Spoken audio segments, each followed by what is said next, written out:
Hey everybody, welcome back to Race of History. We're going to get into the next part of the Eastory Eastern Front series today, but before we do, I have a question for everybody. Going forward, as the channel continues to grow and I kind of try different things and look at different things, one of the ways of doing videos that I have been interested in is maybe sit downs or even like over the computer conversations or interviews with different historians, right? I've come across a handful of them, I've come across quite a few, but I've come across a few really, really great ones throughout school and just kind of learning history stuff, family ties and things like that. I have this kind of view that I'm in the middle of these two generations, that the younger generation under me is just kind of getting into, all of their history stuff. And the generation above me is kind of like the old guard. The ones that old guard is the ones that has all of this information. But a lot of times people aren't able to hear what they have to say because they just aren't as digitally inclined as the younger generations are. So one of the things that I thought might be interesting would be to have some conversations with some different historians on some topics that they specifically focus on or know a lot about. And I'm wondering if that would be something that you guys would be interested in. Let me know. As you guys know, the channel has been essentially just all recommendations and suggestions of what to do and what to cover.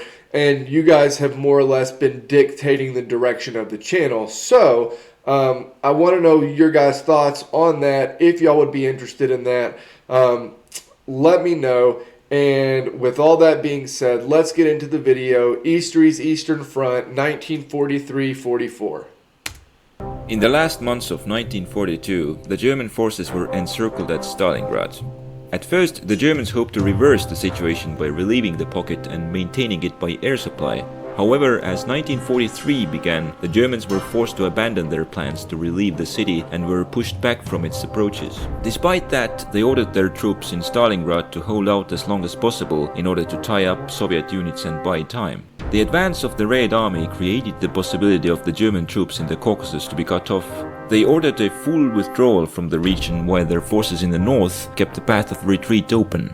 The main effort of the Red Army was, however, directed against the Hungarian and Italian units on the northern flank. Their lightly equipped forces were unable to hold the line and were forced into a harsh winter retreat. Most of them lost their combat capabilities or were destroyed, leaving a large gap in the Axis lines.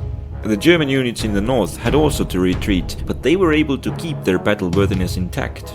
At the same time, the Germans managed to pull back part of their forces from the Caucasus. The remaining troops formed a breachhead on the coast to retain the opportunity for a summer push towards the oil fields. During January, both sides had their full attention set on the southern sector. The lack of the German reserves allowed the Red Army to achieve two small but significant victories. They re-established a land connection to Leningrad, and in the central part of the front, they captured the railway junction of Velikie Luki. For the Axis, the situation in the south continued to deteriorate. The German troops in Stalingrad surrendered, freeing up significant numbers of Soviet units. Yeah, so Tick covered this in the video that we did yesterday, how the Axis, or Germany specifically, had really overestimated their abilities in the south or underestimated the Soviets' abilities in the south. They were way too thin down there. Their supply lines were stretched way too far, and they just were not prepared for any type of stiff resistance after the initial breakdown of the Red Army in 1942. So yeah, they just weren't ready for this type of resistance. The Red Army forces moving west into the Ukraine were not very formidable, but the large gap in the Axis line left them little opposition. The Soviet command decided to exploit this opportunity and attempted to cut off almost all of the army group south. In response, the Germans used the forces retreating from the Caucasus to extend their front eastwards and pulled their main force west. The Red Army moved further west to bypass their line and encircle them, but this overextended their forces. The Germans counterattacked from two sides and disorganized their forward detachments.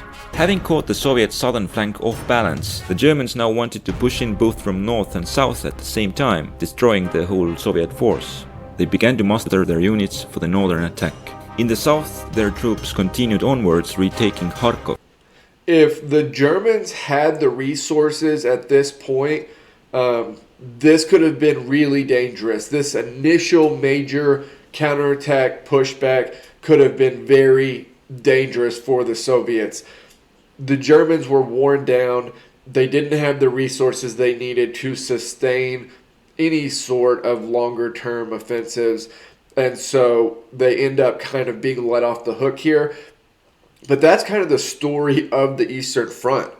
Honestly, is just one side after the other kind of being let off the hook by incompetence or miscommunications or lack of resources or whatever it was in any given situation.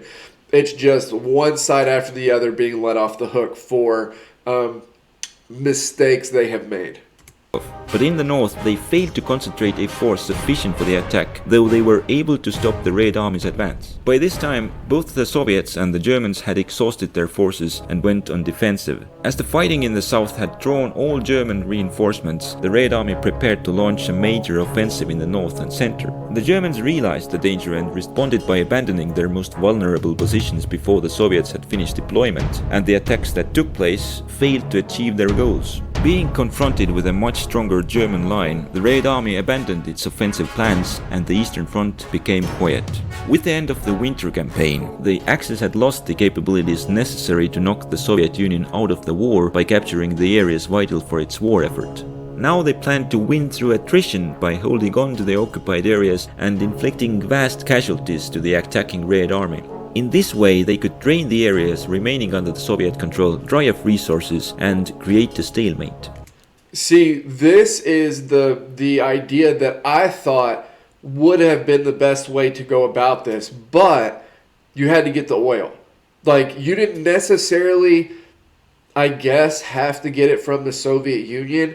You could have, I think that chart said that they lacked about 9.5 million metric tons of oil to sustain the war effort, or at least sustain it in the way that they wanted to sustain it. So I guess you didn't necessarily have to get that from the Soviet Union, but the only way that this works really is if you have that oil, because the Soviets, they do have it, right? So that's the thing that could really break the back of the Soviet economy, is a lack of oil. And instead you have it vice versa. Germany is having to try to survive, and sure, they took some other resources in the south, but the most vital one is the oil, and they didn't get it. The Red Army, on the other hand, set out to take back the economically vital western lands of the Soviet Union, which would give it a strategic advantage. However, this time they would play it safe. Their previous offensives had been threatened by the German armored counterattacks, and this time they decided to receive them on prepared defenses. At the same time with building up the fortifications, the Red Army formed a massive offensive force. As part of their defense strategy, the Germans planned a number of limited offensives to encircle Soviet forces and shorten their defensive line. The most promising of these was the encirclement of the Soviet units in the Kursk salient.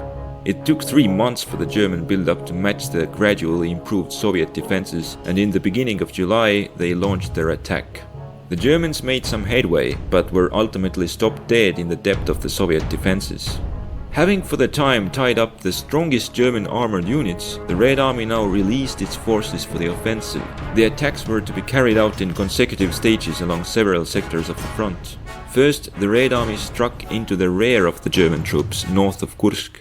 Being unable to contain the attack and wishing to avoid the danger of encirclement, the Germans began the process of evacuating the salient. At the same time, the Red Army launched an attack in the south. The Germans redeployed their forces and contained it. By this time, the Soviet units south of Kursk had finished reorganization and pushed towards Kharkov. The Germans redeployed their forces to the sector but failed to hold the city, though succeeded in temporarily containing the Soviet advance. The situation in the north was more under the German control. The Red Army failed to break through the German defenses near Smolensk. At the same time, the Germans had finished their withdrawal to the new line, strengthening their positions further. By this time, the Germans had been able to maintain the balance and check the Red Army's attacks. However, the renewal of the Soviet offensive near the sea broke the German line and forced them into a large-scale retreat. Even more, the concurrent offensive against the lightly fortified German positions on the former western edge of the Kursk salient resulted in a breakthrough the Germans weren't able to contain. They now realized that they lacked the troops necessary to contain the Soviets in their present line and ordered a retreat to a much better defendable Panther wartime position that was centered around the Dnieper river and its tributaries. At the same time, the Soviet breakthrough near Smolensk hastened the retreat of Army Group Center. With the German forces taking a stronger defensive position, the Red Army had to concentrate its main effort on a shorter section of the front. They decided.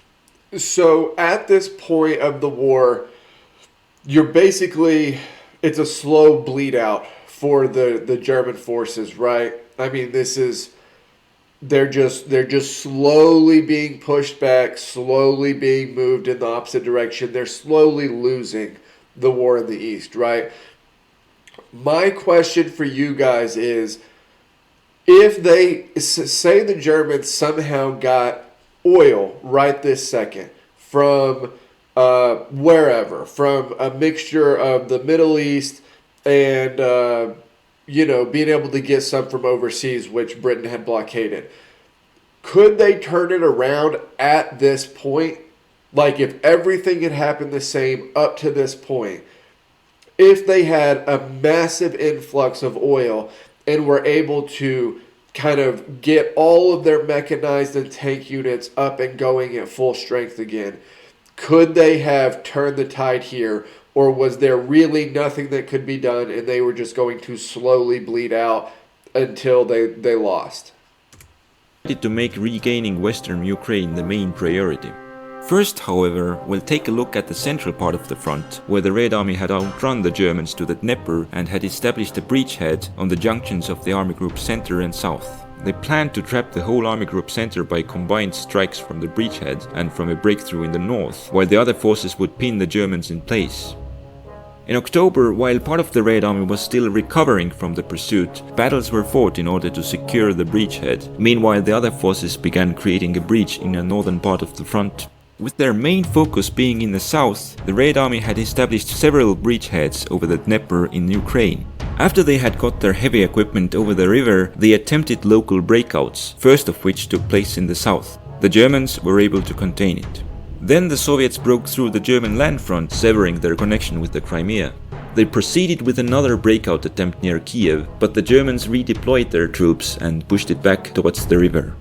Having not fully succeeded in the breakouts, the Red Army adopted a more systematic approach, slowly but surely expanding its breachheads and massing troops for a larger breakout. In the center, the Red Army was now better prepared, which allowed it to increase the pressure. It resulted in a breakthrough in the north. The Germans held on to the flanks in the hopes of conducting a counterattack and cutting the Soviet forces off. Then the Soviets launched their main attack from the southern breachhead. It broke through the lines and gained limited success, though it failed to achieve its objective. The Germans were able to prevent a deeper breakthrough by abandoning territory and pulling back their front line. As 1943 ended, the Red Army was ready for the winter offensive, which would encompass the whole Soviet-German front. In Ukraine, the Germans had concentrated their defenses in the Great Bend of the Dnieper. This allowed the Red Army to catch them off balance by mounting a breakout from the Kiev breachhead. The Germans managed to contain their advance only with great difficulties. They wanted to keep their last position near the Dnieper River as a staging area for a possible counterattack and did not evacuate it despite the evident threat. The Red Army exploited this by cutting the salient off with a two-pronged attack. The Germans launched a rescue attempt and were able to retrieve part of the encircled forces, but without their heavy equipment. With the German attention directed towards the pocket, the Soviet forces launched attacks on the flanks, threatening to sever the connection between the army groups south and center. Meanwhile, Soviet troops were continuing with their attempt to encircle Army Group Center itself. In the north, the Germans realized they lacked the force to cut off the Red Army's breakthrough and abandoned the exposed salients. The Red Army now attempted to encircle the town of Vitebsk, but it was not met with success. Most of the Red Army's offensive assets were deployed in the south, and as a result, the goals of the Soviet forces in the center proved to be beyond the means to achieve them. The offensives took limited territory at the price of large casualties and were eventually abandoned. During the summer, the Soviet pressure on the Army Group North had not been as strong as against the other army groups, and the Germans had dispatched a lot of its strength to other fronts. Despite its greatly reduced strength, the army group had not withdrawn to the shorter line and still held its forward positions. The Red Army attempted to encircle part of the German forces during the winter offensive. The Germans evaded the encirclement and then attempted to resist on the new positions, but they lacked the strength to do so, and it was decided to withdraw to the Panther Line.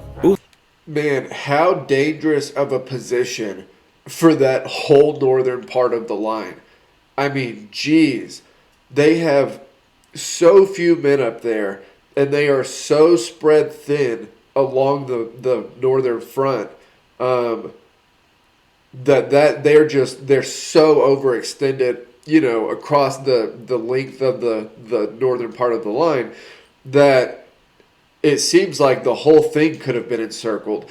If that had been vice versa, and that was the Germans during Barbarossa and the Soviet Red Army with that few troops, they were all dead or POWs. Like, they were all going to be encircled. That was extremely dangerous. They were lucky to get out. Again, just let off the hook over and over, back and forth. Both armies settled on the new line, and during the remaining part of the winter, the Red Army undertook only some limited attacks in order to probe the German defenses.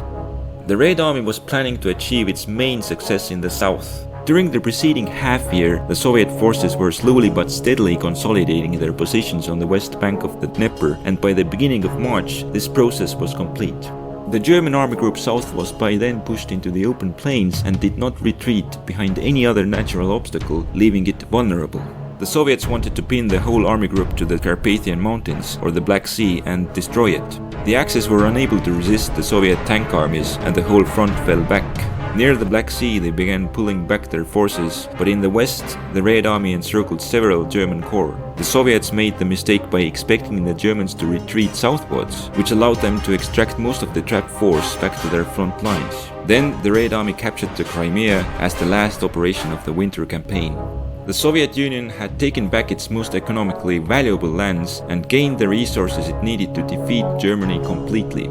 However, with the front being still more close to Moscow than Berlin, the question was, how long shall it take? The Germans, meanwhile, had other problems to deal with. The Western Allies had landed in Italy and were preparing to do the same in France. The race to Berlin was on.